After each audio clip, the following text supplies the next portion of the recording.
Good evening, everyone. This evening, we are going to shed some light on our pedagogical subject close to home. I don't know why, but my entire attention, my entire focus is focused all the time on education. I get very happy when I see the students are doing well.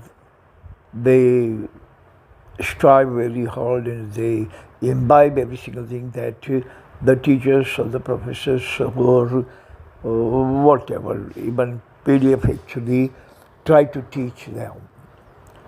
Here, I have actually expressed my concern in my language. Why pedagogical lethargy?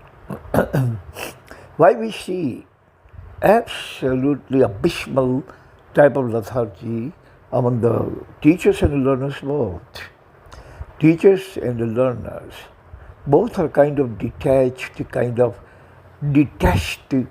education, absolutely and passionately. Students just don't like to get education, but they have to.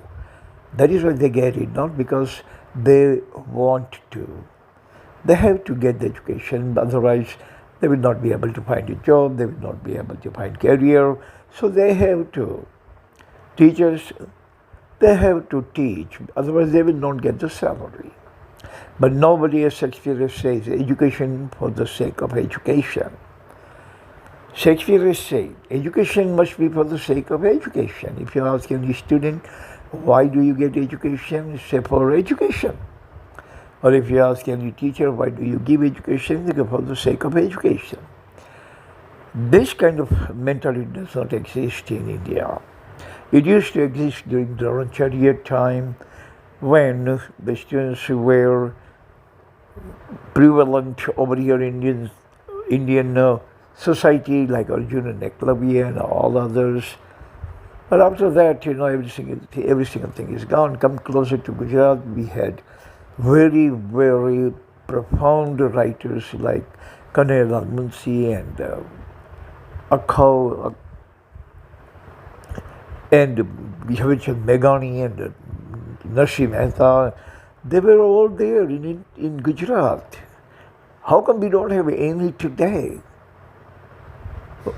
Nobody. Only there was a Khanderia during my college time, but after that, there is not a single one. It proves that we have been distancing ourselves from education, from literacy, from lyricism, from dramas and the poem and every single thing. We are distancing, and we are actually leaving every single thing at bay. Why pedagogical lethargy and no legacy? Why we have no legacy of Kanhaiyalal Munshi, Jhaved Meghani, Akho Bhagat? We don't have a legacy of Narsi Mehta. We have been living every single thing at the bay, and we have been living the life of cheap money chasers. Point number one is highly deficient edutainment of Tagore. We can actually reignite that kind of passion for education if we are going to listen what Dr. Tagore has said. Edutainment. Our education is totally dry. It doesn't have any kind of value, it doesn't have any kind of interest, it doesn't have any kind of luster, no zeal, no zest. Nobody has any kind of passion or compassion, enthusiasm or zeal or zest about giving education or receiving education. Education should be an edutainment. Rabindranath Tagore has said in 1926, but all that many years are gone.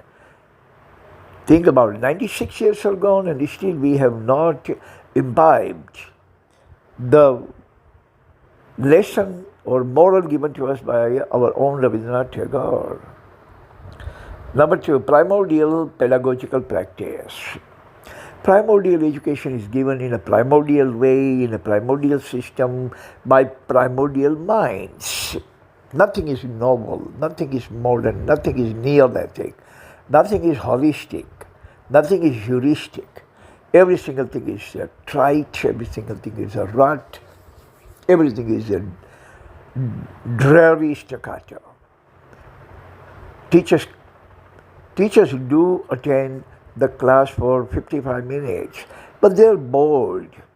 They're making others bored. They're monotonous, making others monotonous. They're humdrum, making students humdrum. Now, there is no way that these kind of teachers are definitely going to ignite a kind of fire among students' belly to chase after the paper chase. Number 3, no innovative faculties.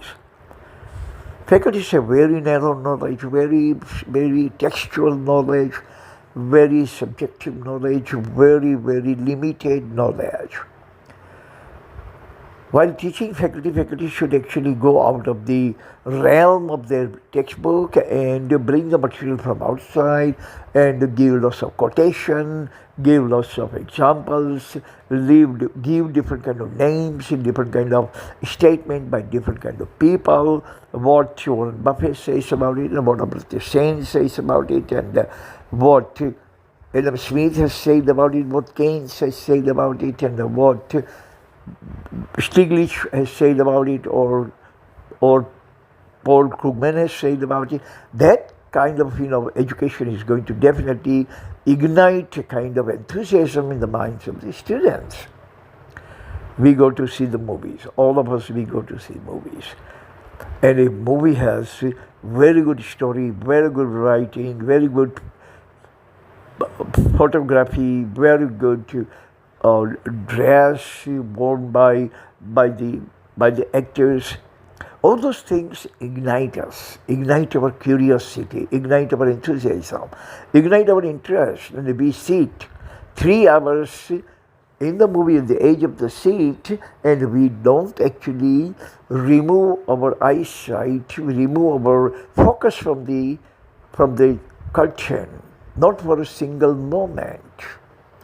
That kind of entertainment must be blended in the education by the teachers. And if this kind of entertainment is blended in the education and added in education, this education will definitely be appreciated by all kinds of students with the falling jaw. Number 4 is dreary staccato and monotonous chorus. Most of the teachers will come in the class. They will start the same way they started yesterday. They will proceed the same way they proceeded yesterday. They talk about the same thing they talked about yesterday. They teach the same thing they taught about yesterday. They actually put up a circus. The same circus they put up yesterday. They just act, they just mimic like a teacher, but not like a de facto and de jure bona fide teacher. Students should be actually drawn their attention towards the teacher. When I was in college in Rajkot, Dharmendra Singh College, doing my MA at the time, Subramaniam were our professor, God bless him, and he used to say, you try not to pay attention to me, and still I guarantee you are going to pay attention. He would never say, hey guys, pay attention.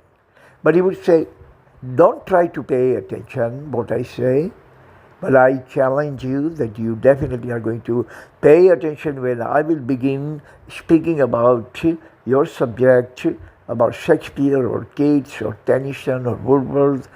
You definitely are going to pay attention. And he was on the dot. He was absolutely positively right. His English, his delivery, his idioms, his connotation, his knowledge, every single thing was so flabbergasting, so mesmerizing, so tantalizing that we could not actually think anything else.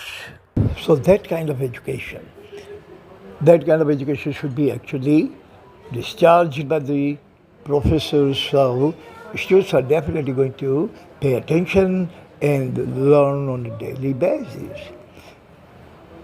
Education is like a food.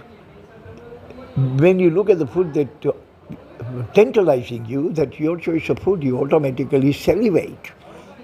Your appetite will automatically be built. Education is all like that.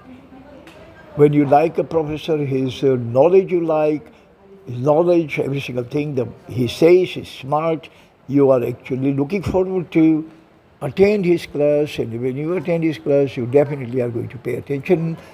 Automatically, it's a factor by itself because his education, his knowledge, the information he gives you, the erudition that he has, every single thing mesmerizes you, and for that mesmerization, you pay attention.